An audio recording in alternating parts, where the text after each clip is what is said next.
Сәлеметсіздер ме? Баршаңызға. Мен доктор Юсуф. Мен минималды инвазивті және роботтық жүрек хирургиясына маманданғанмын.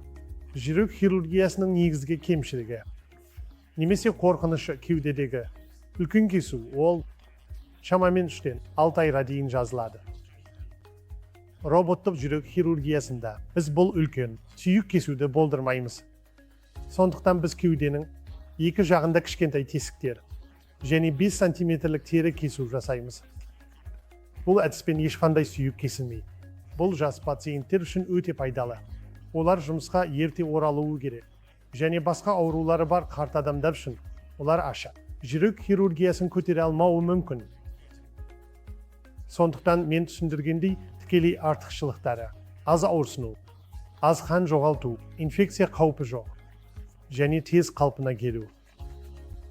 Ұзақ мерзімде біз аяқтан тамырларды алудан гөрі артерияларды қолданғандықтан, бұл артериялар ең жақсы, ұзақ мерзімді нәтижеге ие. Сондықтан пациенттердің 90%-ында өмір бойы мәселе қайталанбайды. Бұл шунттау операциясына арналған. Біз сондай-ақ клапан жөндеу операцияларын сол робот көмегімен минималды инвазивті хирургия арқылы орындаймыз. Мұнда сол әдіс қолданылады. Біз екі кішкентай тесік және клапан немесе камера кіру үшін 5 сантиметрлік тері кесіндісін жасаймыз. Роботтық хирургияның артықшылығы: үлкейту шамамен 15-20 есе біздің қалыпты көзімізден артық. Сондықтан біз бәрін әлдеқайда жақсы көреміз. Жас хирургтарды жақсырақ үйрете аламыз.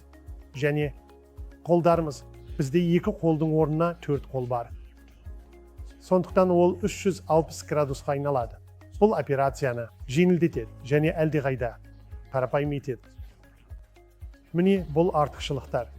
Сондықтан мен ересектерге арналған операциялардың көбін кеудені ашпай-ақ орындаймын.